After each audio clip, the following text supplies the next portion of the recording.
I'm looking forward to this because this is my deep dive space that I love to interact in and Yeah, speak about. So I'm really excited with this conversation. me too. Let me just put one thing on silence. Welcome to the Lift Oneself podcast, where we break mental health stigmas through conversations. I'm your host, Nat, and we dive into topics about trauma and how it impacts the nervous system. Yet we don't just leave you there. We share insights and tools of self-care, meditation, and growth that help you be curious about your own biology. Your presence matters. Please like and subscribe to our podcast. Help our community grow. Let's get into this. Oh, and please remember to be kind to yourself. Is there anything that you feel inspired to talk about that came up maybe in the past few days or today? It's funny. I was actually driving. I like to drive, but I had to go somewhere today, and I took the back roads because I'm in Spain, so you see all the fruit trees and everything, and I love that because it gives my mind, it creates peace in my mind. Not that I meditate, I do, but this is different. And I was thinking about life, really thinking about life. And again, sometimes it's these experiences that we go through. And I was thinking, even though I've learned a lot, I still allow people to take advantage of me. And then it's like, I'm not mad because I take responsibility for it, but it's like, it's so subtle to help someone. But there is, of course, it's an energy exchange. It doesn't matter. But it's still nice to just get an energy exchange for it. And I was thinking, but you know what, Brigitte, it doesn't really matter. It's okay. You've helped somebody on their way. They've been inspired to move forward in their life. And that's actually the main thing. We're speaking the same language. Navigating with being a helper. I'm a helper. Yes. I've worked on the aspect of the nervous system with the 4 Fs, the fight, flight, freeze, and fawn. Yes. So I understand Right. I've a lot of fawning, people pleasing, helping, wanting Yeah. other people not to suffer pain, feeling the reward that you get from people. Because, if you didn't get a sense of reward by helping people, people wouldn't be doing it. So there's a sense of Correct. reward system that comes in. Yet my work in the past, like 2 years, has really been to release that defense mechanism of thinking I Yeah. need to share and to give to everybody, No, and you don't. recognizing, wait a Yeah. minute, are you taking care of you? You can give. I've made it that I cannot be one that just doesn't give. You don't have to overgive. No, you do not. Absolutely not. And I realized that because, I'm a light language healer and I love it because it gives me practice. I do have my clients, and this was someone that I'd been helping for nearly 3 months free of charge. Now she's doing light language because she went to my mentor and it's just flowing for her. So I know she's going to get her clients and stuff like that. And it's amazing. It was just that little niggle wiggle that was in me that just said, Brigitte, you spent 3 months, oof, 3 months every week, and that is a lot of work. Whereas, my guide's saying, yes, of course, I've been tuned up. I'm getting another tune up for light language because I like to progress and develop as it is anyway, because it's always changing. We're forever changing, and that's the beauty. That's the beauty about life itself. And I just clock everything up to experiences. But sometimes it's okay if we slip and fall back. It's okay as long as we are consciously aware of it. It's the What did you difference. learn? I'd ask you, what did you learn? Well, I mean, for the light language, yes, it elevated my consciousness, but it's also learning just to set boundaries a little bit. And that is, you know, I'm happy to help people, but do not swallow me whole. And I've allowed that again. And it's not consciously that I kind of did that. I just did it because I wanted to see how she would evolve. And it's just been an amazing journey for her, and the healing journey as well, her physical ailments. And so that's worth a weight in gold. It is. For me, where I've helped clients for free, I can see a sense of I'm afraid to put myself out there in the relationship with money and Yeah. caring about, other people in their financial situation more than my own. Yet also seeing that let me do this as a test project and see what happens. So Yes. then I have a testimony, and I didn't really have any kind of accountability because it's like, well, it was for free. And if it doesn't work, well, then it's nothing. But if it works, please come back and be that testimony so I can gather more people, which it's true in business. It translates, like you have to do some freeness and volunteering and everything else to Absolutely. gather the experience.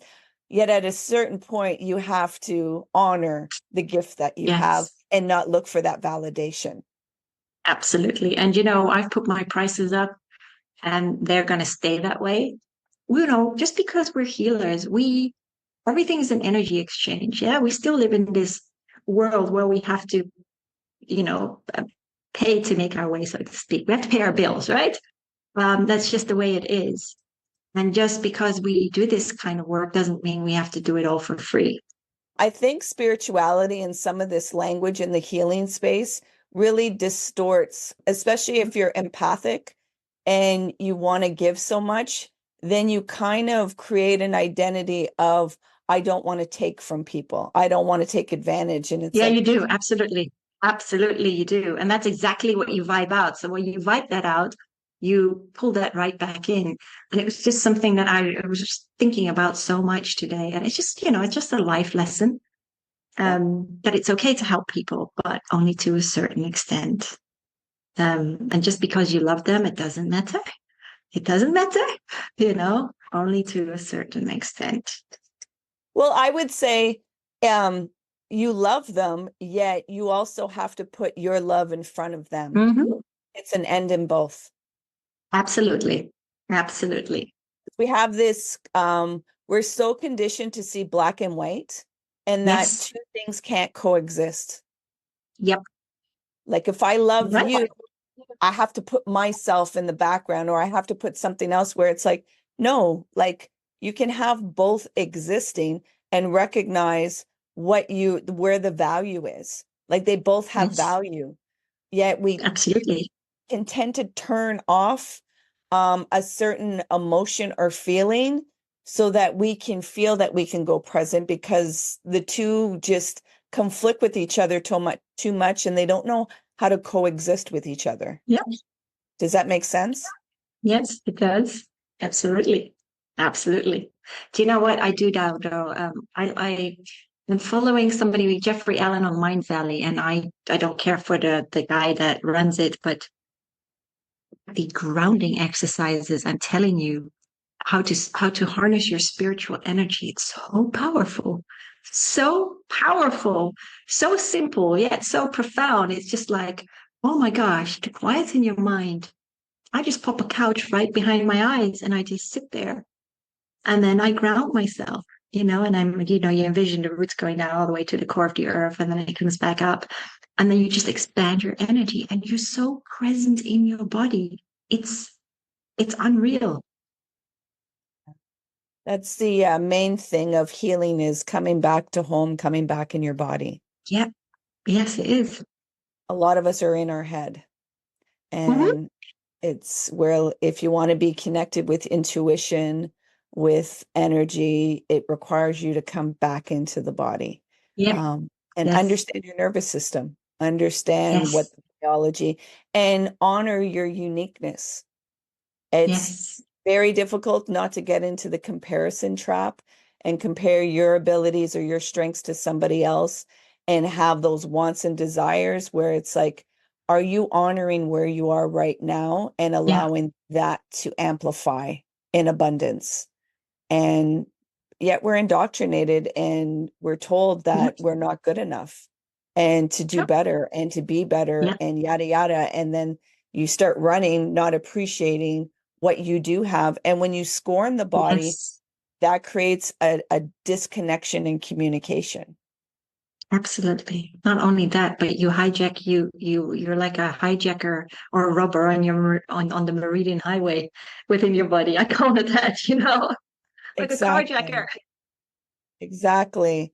Um, so, and this is the inner work where I think with what I try to give the message, because there's a part where all of a sudden you have the ha, you've done the work, you feel like, oh, I get it now. I'm on my surfboard, I'm surfing, everything's fine. So you think you're at an arrival and nothing will disturb me anymore. I'm on my fly high and Oh, everything will be amazing.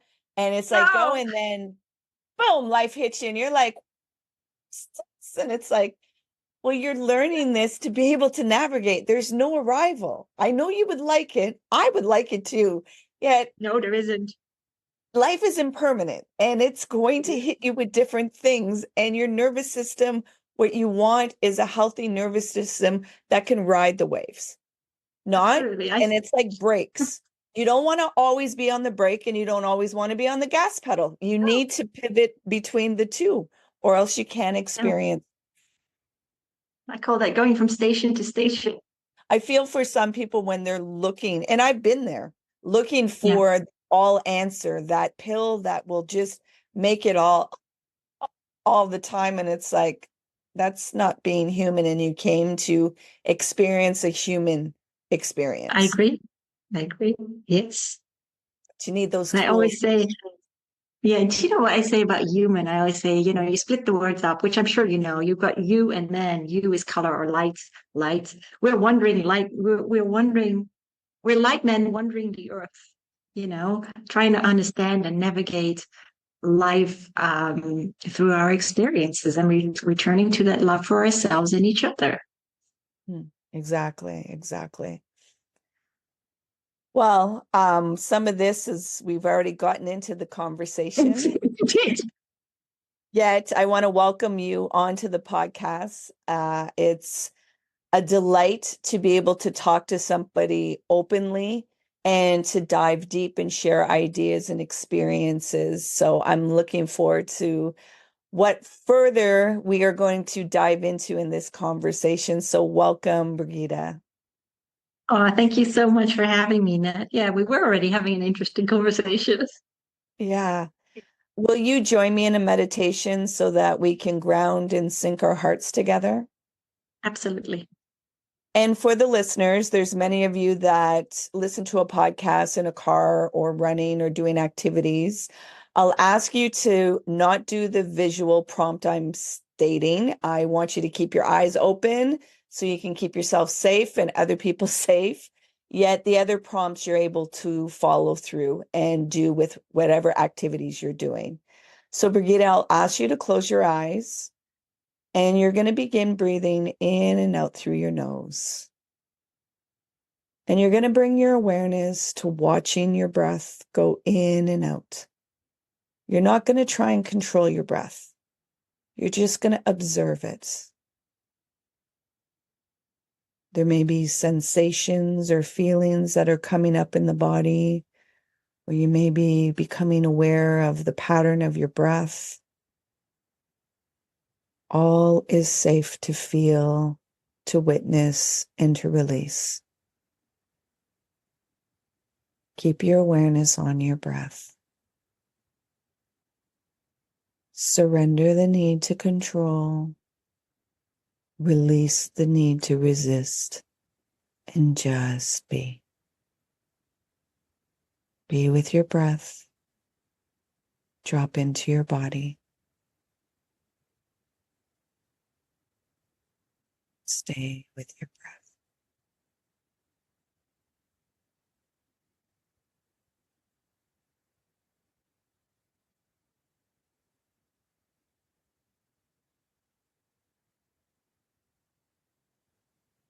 Continue being aware of your breath. Brigitte, I'm going to ask you in your mind to create an intention you want to bring forth in this conversation and for the listeners.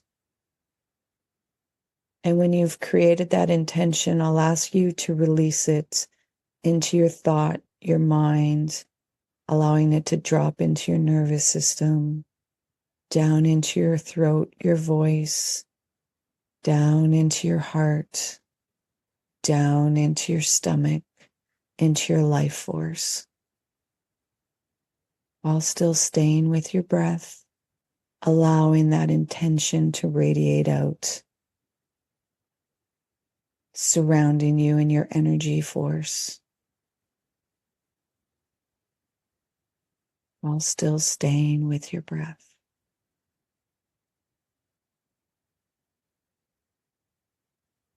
Dropping further into the body.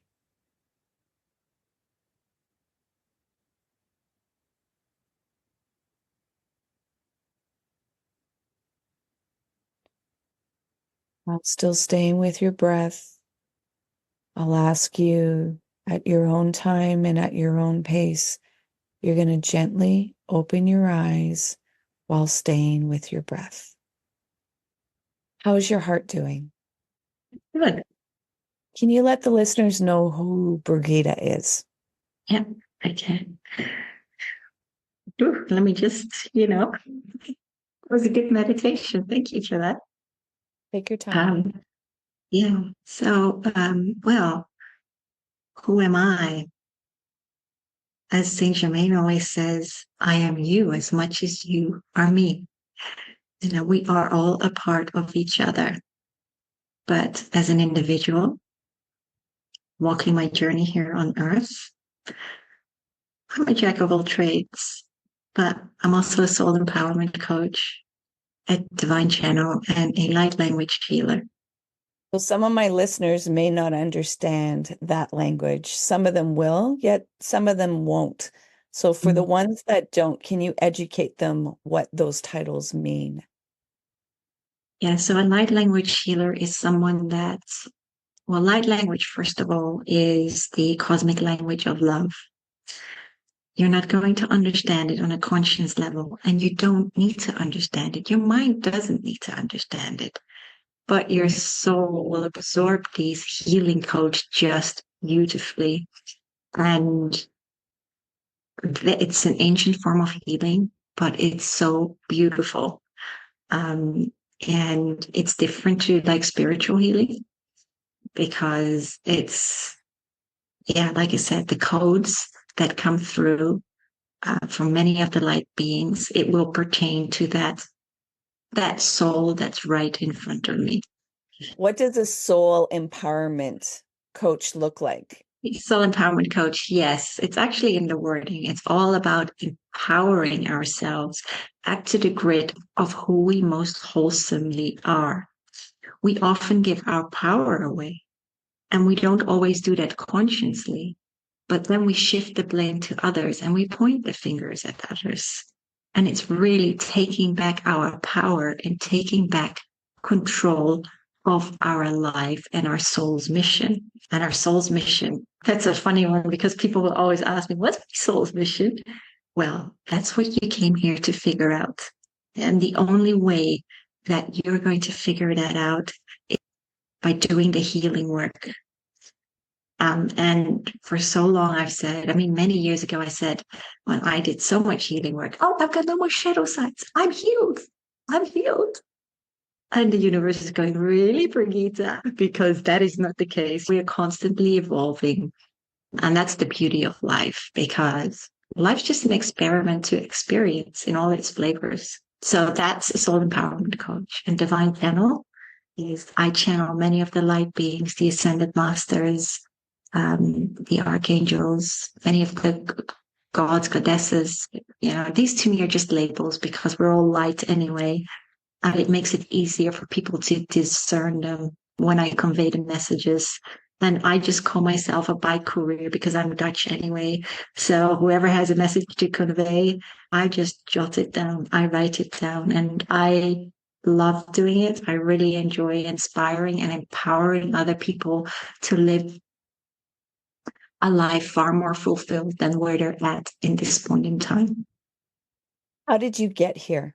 What brought you into offering these service to other people? What was it in your personal life that you experienced? A whole lot of, well, a whole lot of trauma. I had to go through a whole load of trauma. It was like a roller coaster, right? My life, honestly. I look back at it now and I'm so grateful for everything that I've been through. But let me just sum it up for you. I had a pretty normal childhood until probably like 10 years old. Um, Moved to Singapore, Malaysia with my parents from Holland. So grew up there, loved the culture, was molested by a friend of the family in the 1980s. As I always say, that the 1980s were very different to the way the world is now. People are far more open and they can talk about it. Not that everyone does, because everyone deals with their pain differently. But at the time, I didn't even understand. So I didn't say anything. And I kept that with me for nearly 10 years.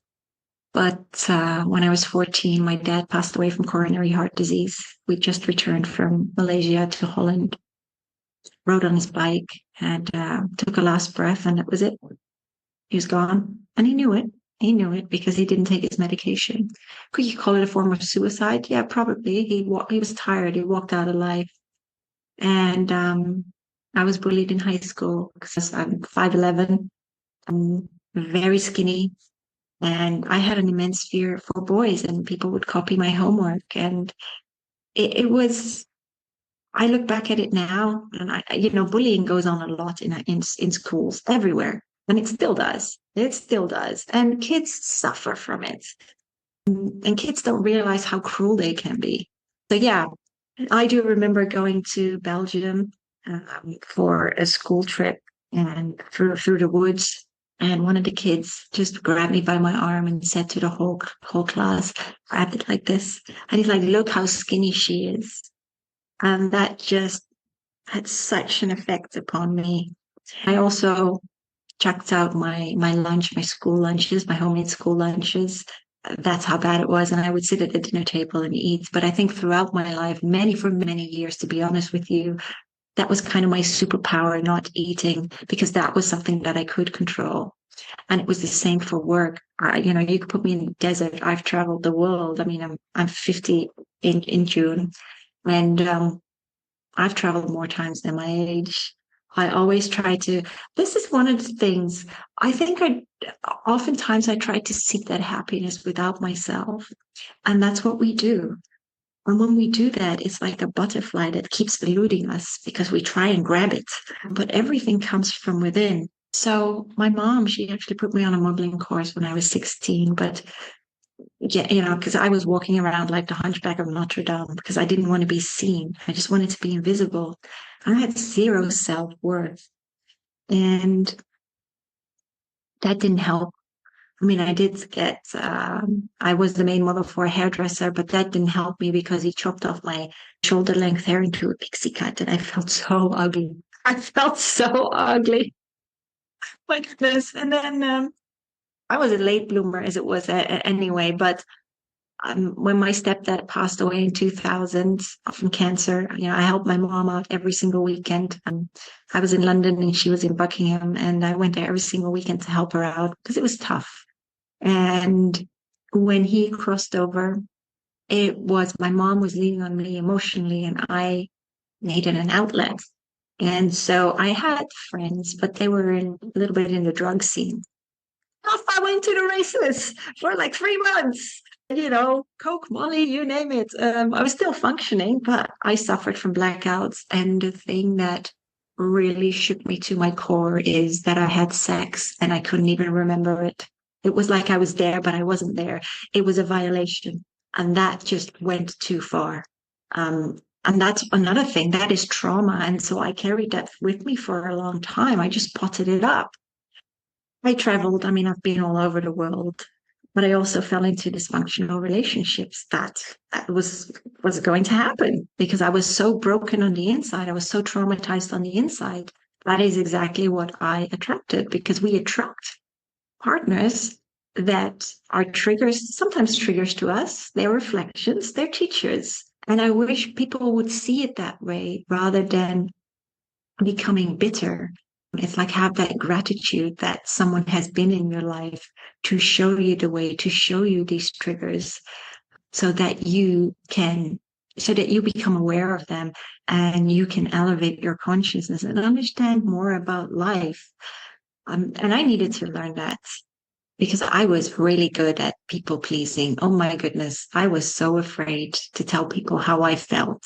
I had an immense fear of saying something wrong. I didn't want to hurt people. And that's the thing. I became such a people pleaser. People just walked all over me, all over me. And I allowed it. I allowed it. And my guides in the universe were going, hell, Brigitte, how's it going down there? In 2009, I really hit the bottom of that rock. I will tell you one funny story that happened that I've never said on a podcast. It's really funny. In New York, you have these charlatan psychics, right? And one time, I had to get a grapefruit. I put it under my bed for several days, and put it like in a towel, and get some dust, and wrap it around in my favorite white shirt. And so I went back to this woman, and she smashed the thing. And I'm thinking, oh my God, my shirt. And there was $900 in that too. This is what they do. And she smashed it. And you know what she said? Oh my God, you have so much negativity around you. Oh my gosh. Oh my gosh. And I was like, sugary banana. I should have grabbed my $900 and went out the door, but I didn't. And I look at it now because this is, oh my goodness, this is like in 2001 that it happened. And people just get taken for a ride. It's incredible. And I thought to myself afterwards, oh, sugar, I should have got another grapefruit. But the rituals that they let you do and the things they make you believe, that there is something wrong with you, whereas all that they're doing is basically robbing you of your money. That's what they do. There is no good intent behind it. But I had to learn the hard way. So that was kind of a funny story. Yeah. And, when we're trying to seek that validation or answers and going on the outside, Mhm. unfortunately, there's a lot of people that are predatory and they're going to take advantage of Yes, it. They see it right away. they do. Oh, absolutely. And like I said, I was so broken at that point. But yeah, in 2009 was a huge turning point for me because my ex, he's doing very well, by the way, now. I'm still in touch with him, but he was a crack addict, like a part-time crack addict. And something that I was so oblivious to. Yes, I'd done drugs, but this was completely different.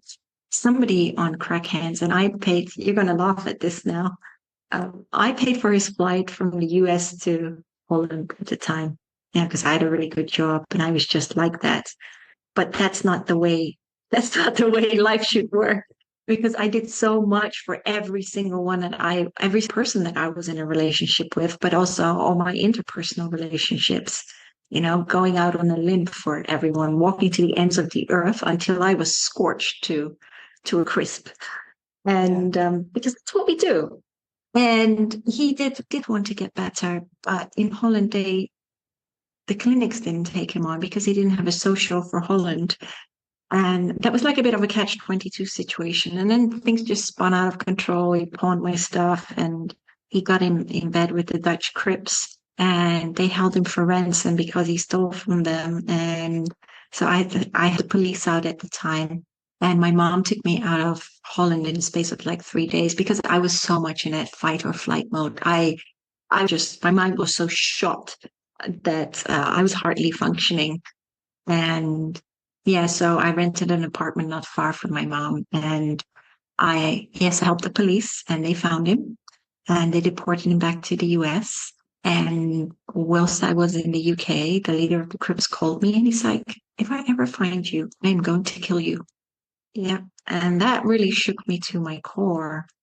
But I needed to go through that. I look back at it now and that like I am so grateful for that experience. Not whilst I was in the middle of it, but I understood why I had to go through it. It was the start of my holistic journey and trying to figure out how to heal myself because I downed a whole box of ibuprofens. Very lame attempt at my own life. And all it did for me was like I had a good night's sleep and my headache was gone. And my mom just said, Brigitte, go and see a counselor. I did. But after having a 1 hour session with her, she just said, well, listening to you, I know you're going to be fine and you're strong enough to overcome this. And that didn't help me. So I had to figure out, a way forward. And I found a Reiki practitioner, and she was amazing. And I also studied under her for like 1.5 years for level 1 and 2. And yeah, that was an amazing journey for me. It helped me so much. And that was also really the beginning for me. And I studied many other healing modalities because I just wanted to understand. I studied drug and alcohol abuse, wanting to understand the minds of addicts and why they escape their pain on a temporary high. And it doesn't matter whether that's drugs, alcohol, chocolate, food, you name it. There are many forms of addiction. Many people escape their pain in different ways. And I studied aromatherapy, aromatouch, became a meditation teacher as well. Can't even go through the whole list, too much to name. But it helped me heal. It helped me understand a lot more about myself. And, things were okay for a little while until I got another character presented to me on a silver platter, different packaging. And my guides were like, "Ooh, let's see what she's going to do now." Well, what did I do? Same old, same old. So and that was a completely different experience. And he's doing very well now as well. I'm not in touch with him, but he's doing well. He had lost his mom, fell into depression, and he had a reckless and didn't pay the lawyer, and then eventually had a arrest warrant over his head. And he moved from an hour away to 2 doors down from me in St. Petersburg because I had bought a home in Florida when the market crashed back in 2013. And I tried the same. I tried to find him jobs. I paid his bills because he couldn't pay it. But guess what? How many days a week was I working? Yeah, 7 days a week. And I just did it because that's the way I was wired. I wanted to save people, but you can't save people. They have to save themselves. It's their journey, it's their growth. So let them fall, because if not, in a way, you're enabling them, but you're also hurting yourself because you're also stumping your own growth. And it's just so important to let people be, to let people experience their own lives. So I really had to learn that, but it got so out of control because he would want to know where I was going. He could see exactly when my car, when I would drive away, he still had the key to my house, refused to return it. And I just moved away because I had no life anymore. I sold my home, bought another home, but of course, what happens? It was a money pit. Live and learn. And he had to move. He did have to move. And I actually paid the deposit to the studio because he was begging and pleading for me. And so I did. And then it got even worse. I do remember this like yesterday. He needed to go into a hotel because his place was being tented out. The studio was being tented. And I had to pay for his 2 cats too. So I paid for the hotel for several days and he stayed there. And then he said, well, can you pick me up and can you bring me back home? But it wasn't done yet. But I wasn't going to pay for an extra night. And so I was so upset. I weaved through traffic like a maniac woman because I was just so done. I was so done. I was at a point where I couldn't give anymore. I was at the end of my rope. I don't even understand how a cop didn't stop me because I was running every single light and he was holding on for dear life in the car. I just remember this. But at the end of the day, and I was screaming at him. At the end of the day, he actually was able to go back to his home. And I was just crying and crying at the universe. And I said, I cannot do this anymore. And I learned to listen. I listened, and that little breadcrumb came in the form of my sister who had done combo treatment, which is shamanic frog medicine. I just And did combo last month. did you? How Yes, I was did. it? It was an experience. It's phenomenal. It It is is. phenomenal. I highly suggest it. Just know there's a lot of discomfort. Yes. And I had the same thing. And I didn't want to go in with any expectations. So I did read up about it, but not as much. I did take a clean set of clothes with me. Oh, for sure. A clean set of underwear because it's so extremely physical. And as soon as the shaman put the points on, oh my goodness, it just rushed to my head. And I was just, purging because you also have to drink 2 liters of water, drinking water on its own. But yes, I did. And I had to run up and down the toilet. And it took me 4 hours, Ned. 4 hours. And the shaman said to me, Brigitte, do you know why? He's like, because your ego was battling so, so hard to stay put. And because I was so conditioned, I was so programmed to run a certain way that I didn't want to let go. And for me, what happened, I don't know what happened to you, but for me, what happened after I went 2 more times, but I was spaced out.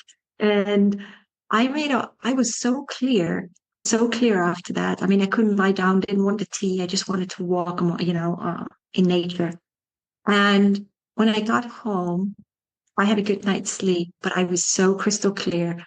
I actually, not that I had much clutter, but I got rid of a lot of stuff. It went to charity, and I made a whole bucket list of running. I promised my stepdad I would run in 2000 for charity. And I started doing that 16 years later. I went skydiving because I have a fear of heights. Well, I nearly peed in my pants. I was so glad when I hit the earth. Well, when I was back down. Yeah. And I knew that I needed to change my life. And it started with me. It was all about taking accountability and looking within. And so that was very, very powerful. So I'm not sure what you did after that. I learned to like I connected with that little girl that was sexually harmed as a little girl, of seeing, of how helplessness feels so uncomfortable, how vulnerability, as vulnerable as I am, there's still more depths of vulnerability that I can tap into. And I also saw that I wouldn't allow him to help me. So I crawled to the bathroom and I lifted myself up on the toilet, and he was like, yeah, I noticed that. And now that you're giving it verbiage, now you understand for yourself, like what that looked like. Yet he's like, it's understandable that your biology would want to protect you. Like, you didn't know me. It's a male and I'm in a Yes. situation that's very vulnerable. So you were still protecting yourself, which is perfectly fine. It's also seeing like, why wasn't I able to ask for help? And trust in, like, listen to my intuition. Yet, there's always two sides of things, or three or four. So it's not just one thing to hone in and you didn't do this. It's like giving context to a situation and, expanding your self-awareness and really allowing yourself to befriend your nervous system, befriend Yes. all of these defense mechanisms and come into your body. Like, one thing that Cambo does, it's not a psychedelic, it doesn't make you hallucinate or anything. It brings you into your body and you cannot, Yes. and there's That's almost, very true. You're and right. there's It's very true. it's Yes. the ride of being in your body and seeing all these different systems that function. Like, now you understand when you see it, like, oh, the heart palpitation. And if you have panic attacks, like, you can understand, oh, like, it really feels a sensation of dying and it really feels this and feels that. So you get to understand your biology a lot more in these Cambo sessions. Well, I did. Like, I already know the nervous system and I have a very in-depth knowledge of it. It just brought me even more into my own journey. And so when I'm in my own journey, then that opens up a relation for other people, that they can see themselves in my reflection, so that they're Yeah. willing to be able to see themselves and not be afraid of what's being reflected. back to them, and seeing that they are the light, and the shadows are just to be brought into their light of awareness so that they're not splintered all over, if that makes sense. That makes absolute sense. I love how you put that. I really love how you put that. Yeah. And you're right. It's all about surrender. I think that's any type of healing, but yeah, for combo, definitely you've got to surrender. You've got to go with it. You, you know, otherwise you've got no choice but to go with it. I remember one part when I was like, oh, we're doing this again, eh? Because you come back online when it starts to, the intensity of the peptides aren't running through your system. So you come back online and I was like, okay, I can function. I didn't want to think though, like, don't talk to me. Don't ask me. Like, you could speak to me, but don't think that I'm going to re-communicate, because trying to formulate thoughts or anything, I didn't have the neural energy for that. Yet I remember too, like, he put the candle and I could feel it going up my leg, up the left side. And then as soon as it started crawling up and into my brain, just again, low blood pressure, and I was like, oh, I don't like this. And he was like, what is it that you don't like? I'm like, this helplessness. Because for me, it felt like when you have been inebriated and the room is spinning and you don't have access to your functions, yet you're in this spinning room. That's exactly what it Yes. felt like for me. Yeah. Well, I could hardly get up. I needed to get up, but yes, but it does spin because it does go into your head very, very fast. Would I do it again? Yes, I probably would.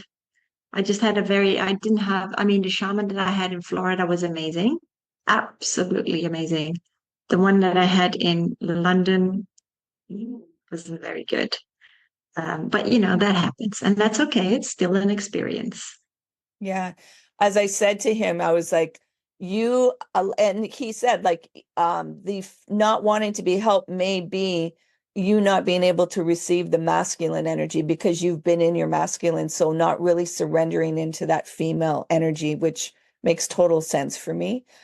I had to like really reinforce to him, like, this space of compassion and gentleness and tenderness that you provided for that sacred space was what made the experience like so much more profound, and that I could surrender and feel safe even though I still had that sense of unsafety, yet allowing myself to be able to surrender into whatever it looked like and not be performative, because the messiness of it, your mind still wants a performance, because it's like, why, what am I like? I didn't even drink alcohol. Why am I looking this messy? Like, what is going on? So really allowing that surrender of that performative aspect of, what the ego, what our masks and personas do into the worldly world of feeling a Yes. sense of belonging or acceptance. Yeah.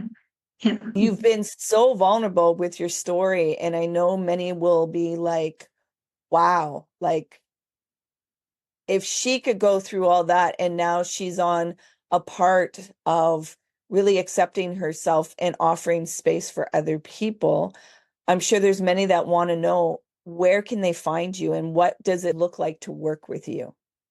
What does it look like to work with me? A blast. I always say that. No, they can find me on my website, powersoulhealing.com. And there's one thing that I always say to people.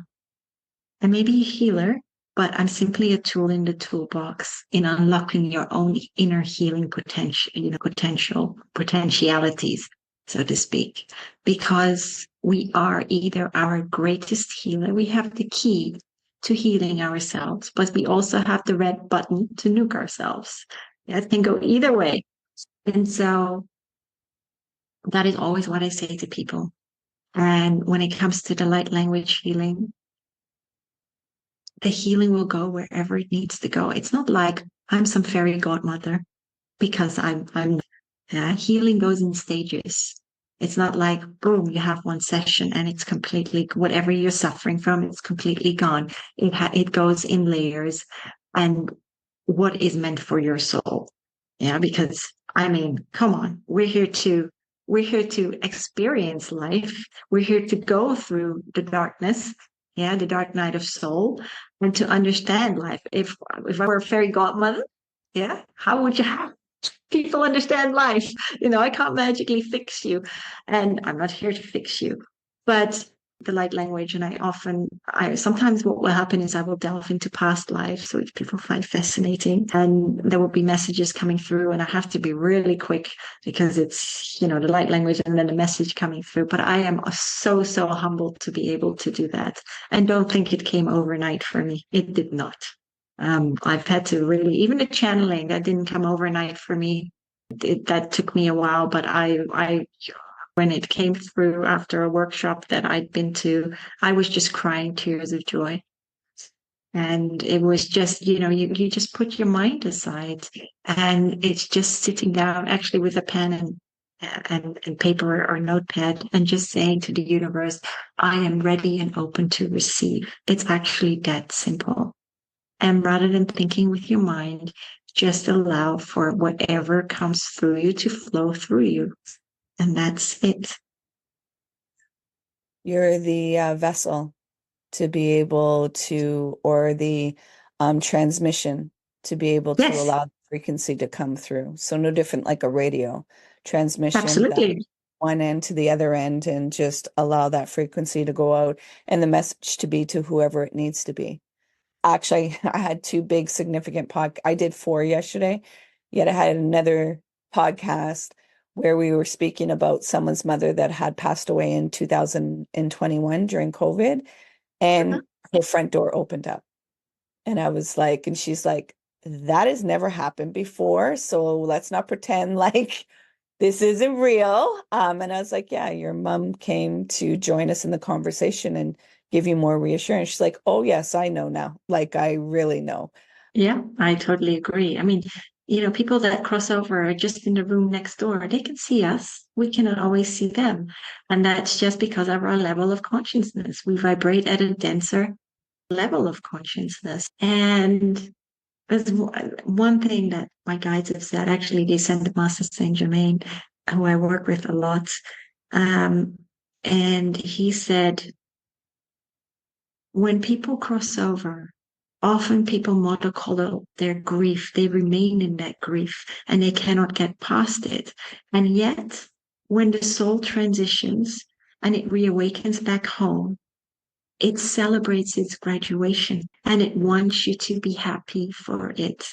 And we don't see that because it's been so ingrained within society that death is morbid and it shouldn't be celebrated. Whereas millions of years ago in other civilizations, it was celebrated.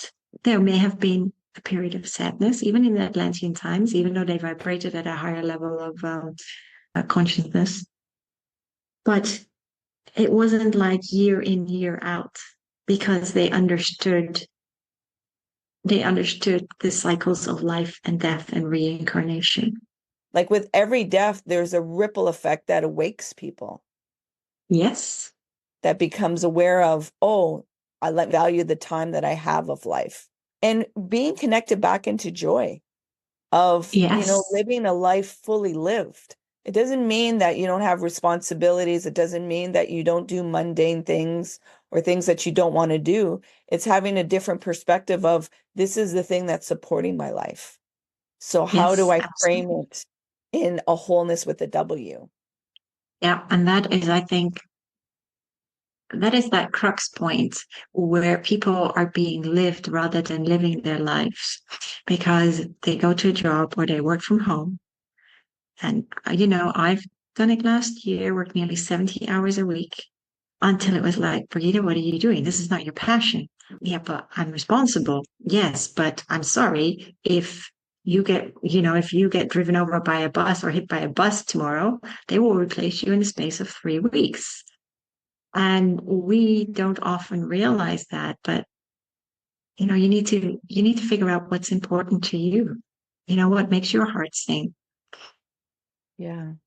I want to bring you into a reflective question. Mhm.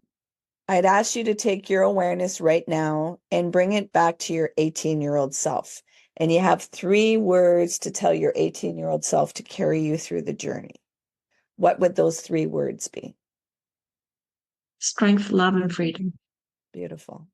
Again, I want to thank you for this delicious, vulnerable, open, truthful conversation. I really appreciate having these kind of discussions and dialogue so other people can start to be interested or take a peek into their own healing and not feel like they're alone and not feel chastised or judged by their own judgment. Yep. So that they can start beginning the process of within in that journey in their portal. So thank you for doing the alchemy, taking that trauma and those impurities and turning them into gold and sharing them with other people. No, thank you so much for having me, Nat. As I always say to other people, don't let the world make you bitter, because what other people think of you doesn't matter. It says more about them than it says about you.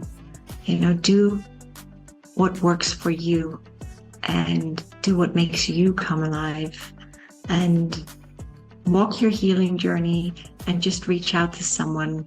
Reach out to anyone if you're suffering, but don't suffer in silence. Yeah, beautiful. Please remember to be kind to yourself. Hey, you made it all the way here. I appreciate you and your time. If you found value in this conversation, please share it out. If there was somebody that popped into your mind, take action and share it out with them. It possibly may not be them that will benefit. It's that they know somebody that will benefit from listening to this conversation. So please take action and share out the podcast.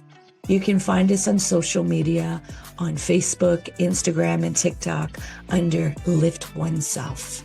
And if you want to inquire about the work that I do and the services that I provide to people, come over on my website, come into a discovery call, lifetoneself.com. Until next time, please remember to be kind and gentle with yourself. You matter.